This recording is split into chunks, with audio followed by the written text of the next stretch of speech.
ঠাকুর বলছেন, ফস করে জনক রাজা হওয়া যায় না। জনক রাজা নির্জনে অনেক তপস্যা করেছিলেন। সংসারে থেকেও একবার নির্জনে বাস করতে হয়। সংসারের বাহিরে একলা গিয়ে যদি ভগবানের জন্য 3 দিন কাঁদা যায়, সেও ভালো। এমনকি অবসর পেয়ে একদিন নির্জনে তার চিন্তা যদি করা যায়, সেও ভালো।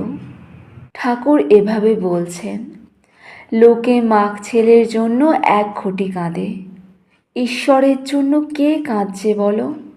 নির্জনে থেকে মাঝে মাঝে ভগবানের জন্য সাধন করতে হয়।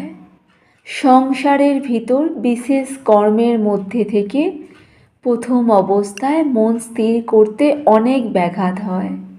যেমন ফুটপাতের গাছ, যখন চারা থাকে, বেড়া না দিলে ছাগল গরুতে খেয়ে ফেলে। প্রথম অবস্থায় বেড়া দিতে হয়। গুঁড়ি হলে আর বেড়ার দরকার থাকে না, তখন গুঁড়িতে হাতি বেঁধে দিলেও কিছু হয় না। রোগটি হচ্ছে বিকার।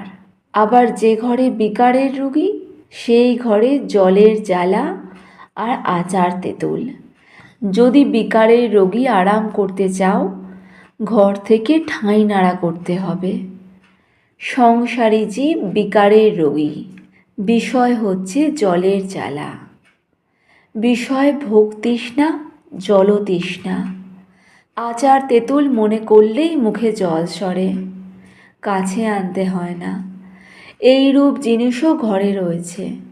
যোষিত সঙ্গ, তাই নির্জনে চিকিৎসা দরকার। ঠাকুর বলছেন, বিবেক বৈরাগ্য লাভ করে সংসার করতে হয়। সংসার সমুদ্রে গ্রাম ক্রোধাদি কুমির আছে। হলুদ গায়ে মেখে জলে নামলে কুমিরের ভয় থাকে না। বিবেক বৈরাগ্য হলুদ, সৎ সৎ বিচারের নাম বিবেক।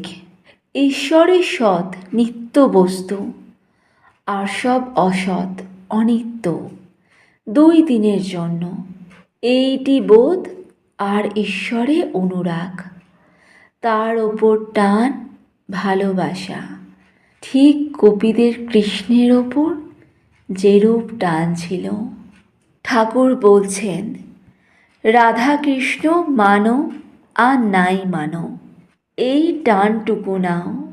ভগবানের জন্য কিসে এইরূপ ব্যাকুলতা হয়, চেষ্টা করো। ব্যাকুলতা থাকলেই তাঁকে লাভ করা যায়।